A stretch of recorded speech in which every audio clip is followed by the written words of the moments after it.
मैंने देखी एक मलयालम फिल्म बालन। वैसे तो ये फिल्म जून में थिएटर्स में आ गई थी, लेकिन तब मैं इसे देख नहीं पाई थी। अब ये फिल्म ओटीटी पर आ गई है तो मैंने ये देख ली है। मैं बहुत लंबे समय से आपसे इस फिल्म के बारे में बात करना चाह रही थी, लेकिन देरी हो गई। बट कहते हैं ना, बेटर लेट देन नेवर। तो मुझे लगा आज आपसे बालन के बारे में बात करते हैं। ये एक मलयालम फिल्म है। फिल्म कैसी लगी वो आपको बताऊँ उससे पहले ऑडियो चेक कर लेते हैं। Check check check. कुछ फिल्में ऐसी होती हैं जब किरदारों की घुटन आप महसूस कर सकते हैं। बालन द बॉय वैसी ही एक फिल्म है। जाने मन और मंजूमल बॉयज के डायरेक्टर चिदम्बरम ने इस फिल्म को डायरेक्ट किया है। कहानी है एक माँ और उसके बेटे की। फिल्म की शुरुआत जेल के अंदर एक बैरक से होती है, जहां एक 5 साल का बच्चा दीवार पर क्रेयॉन से कुछ ड्राइंग बना रहा होता है और बैकग्राउंड में उसकी माँ उसे एक कहानी सुना रही होती है। एक फैमिली की कहानी जिसमें एक बच्चा है जो अपने माता पिता के साथ पहाड़ों पर रहता है। उसके पिता जीप चलाते हैं। जो कहानी फिल्म की शुरुआत में एक फेरी टेल जैसी लगती है, वो आगे चलकर बहुत डार्क होती जाती है। कहानी बताती है, एक दिन एक जंगली हाथी उसके पिता को कुचलकर मार देता है। गांव वाले माँ और बेटे का जीना दूभर कर देते हैं, जिससे परेशान होकर माँ और बेटा शहर आ जाते हैं। बच्चे का नाम है बालन और माँ का नाम है इंदु। दोनों जेल में हैं। पूरी फिल्म में हम दोनों का असली नाम नहीं पता कर पाते, क्योंकि वो हर बार अपना नाम, अपना शहर और अपनी कहानी बदल लेते हैं। वो दोनों भाग रहे हैं, अपनी आइडेंटिटी छुपा रहे हैं ताकि किसी से अटैच ना हो जाए। हमने ना ऐसी कई फिल्में देखी हैं जिसमें लोग अब्यूज से भाग रहे होते हैं, वॉयलेंस से भाग रहे होते हैं, लेकिन चिदम्बरम की इस फिल्म के किरदार प्यार से भाग रहे हैं, अपनेपन से भाग रहे हैं, अटैचमेंट से भाग रहे हैं। उन्होंने अपनी जिंदगी में इतना दर्द और हिंसा झेली है कि वो प्यार को एक्सेप्ट करने में भी उन्हें डर लगता है। यही इस फिल्म की सबसे दुखद और या यूं कह लें कि सबसे खूबसूरत बात है। इंदु जब जेल गई तो वो प्रेग्नेंट थी। अब उसका 5 साल का बेटा है।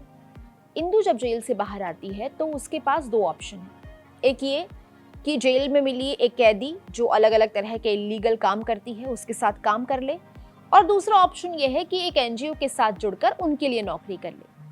लेकिन इंदु जो है वो इन दोनों ही ऑप्शंस को नहीं चुनती है। वो नहीं चाहती है कि उसकी पुरानी आइडेंटिटी किसी भी तरह से उसके बच्चे के भविष्य को इम्पैक्ट करे। जब वो जेल से बाहर निकलती है तो वो जो दोनों ही कार्ड्स उसके पास थे, वो उन दोनों कार्ड्स को फाड़कर फेंक देती है, जैसे वो कह रही हो कि मुझे और मेरे बेटे को अकेला छोड़ दो, हमें नहीं चाहिए किसी की मदद। एक बार बालन अपनी माँ से मासूम सवाल करता है तो वो उसके जवाब में कहती है, हम दोनों एक दूसरे के लिए काफी हैं। इसी वजह से वो एक शहर से दूसरे शहर जाते रहते हैं। जब उन्हें लगता है कि अब वो यहाँ इस शहर में सेटल हो सकते हैं, तब कुछ ऐसा हो जाता है कि उन्हें उस जगह को, उस शहर को, उस नाम को, पहचान को छोड़कर नई जगह निकलना पड़ता है और फिर एक नई कहानी बुननी पड़ती है। एक बार एक बुजुर्ग इंसान उन्हें कहता है कि वो उसकी बेटी और पोती की तरह उसके घर में रह सकते हैं, तो अम्मा डर जाती है। अम्मा यानी कि इंदु। बालन उसे अम्मा ही कहता है। इसी अटैचमेंट से तो वो भाग रही है। वो रातों रात बालन के साथ उस जगह को छोड़कर चली जाती है। बालन के बचपन का किरदार निभाया है अधिशेषन ने। यंग बालन बने हैं मोहम्मद जिनान। माँ, जिन्हें बालन अम्मा कहकर बुलाता है, उस किरदार में है फरजाना पलाथिंगल।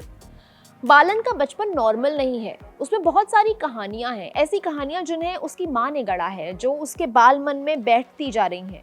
उसका अपना कोई परमानेंट नाम भी नहीं है। हर जगह के साथ, हर कहानी के साथ उसका नाम बदलता है। फिल्म में एक पुलिस वाला भी है जिसकी लव स्टोरी में बालन की वजह से कुछ प्रॉब्लम आ गई थी और अब वो बालन के पीछे पड़ा है। वो कई नाम और कई शहर बदलते हैं, कई झूठ बोलते हैं, कई बार पकड़े जाने की कगार पर होते हैं, लेकिन अपनी सूझबूझ से दोनों बच निकलते हैं। ऐसे ही एक दिन अम्मा को एक बुजुर्ग महिला के घर केयर टेकर की नौकरी मिलती है। ये बुजुर्ग महिला शहर से दूर एक बड़े से घर में अकेले रहती है। सब कहते हैं कि बहुत खड़ूस महिला है, उसके पास एक बड़ी सी बंदूक है जिससे वो बच्चों को डराती रहती है। उसका बेटा विदेश में रहता है जो कभी कभार उसे फ़ोन कर लेता है। मिलने आना तो खैर बहुत दूर की बात है। शुरुआत में अम्मा और इस बुजुर्ग महिला के बीच बहुत डिस्टेंस रहता है। दोनों अपना अपना डिस्टेंस बनाकर रखते हैं, क्योंकि बुजुर्ग महिला भी किसी से बात नहीं करना चाहती तो, और अम्मा तो अपनी आइडेंटिटी छुपाने के चक्कर में वैसे ही किसी से अटैच नहीं होना चाहती, किसी के करीब नहीं जाना चाहती।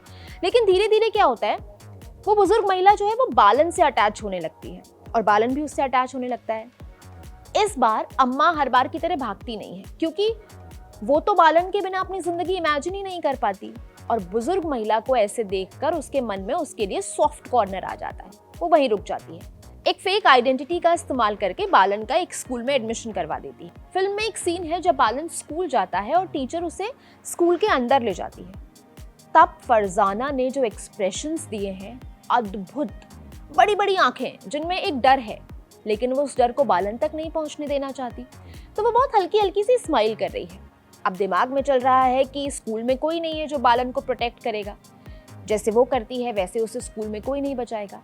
अब जिस पास्ट से, जिन लोगों से वो भाग रही है, जल्दी वो सब उसके सामने आकर खड़े हो जाते हैं। फिल्म में ना आप छोटी छोटी चीजें नोटिस करेंगे जो अम्मा ने बालन को सिखाई हैं। अम्मा ने बालन को एक जगह बताई हुई है जहां वो स्कूल के बाद इंतजार करता है।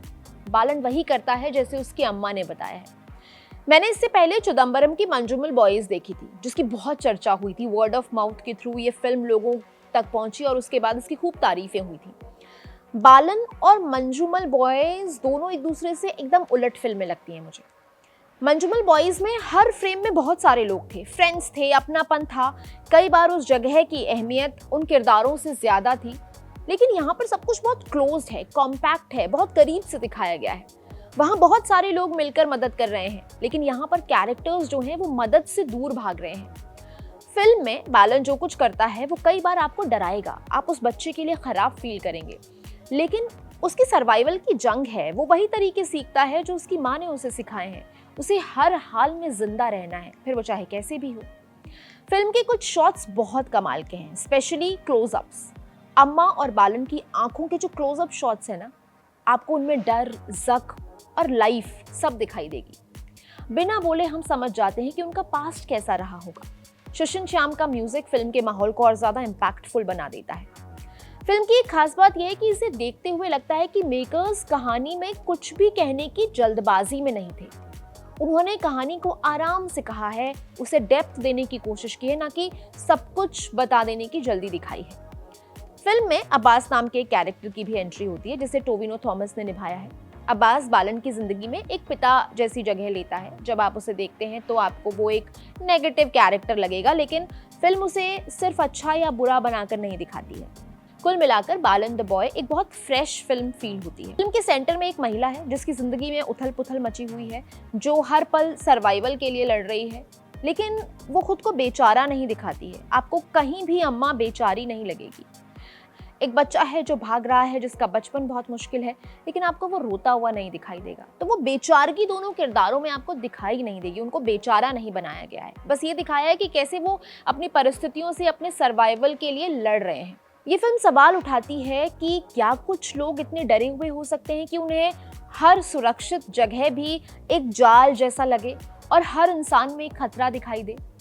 अब ये फिल्म ZEE5 पर आ गई है। जो गलती मैंने की इस फिल्म को ना देखने की वो आप मत कीजिएगा, इसको ज़रूर देख लीजिएगा।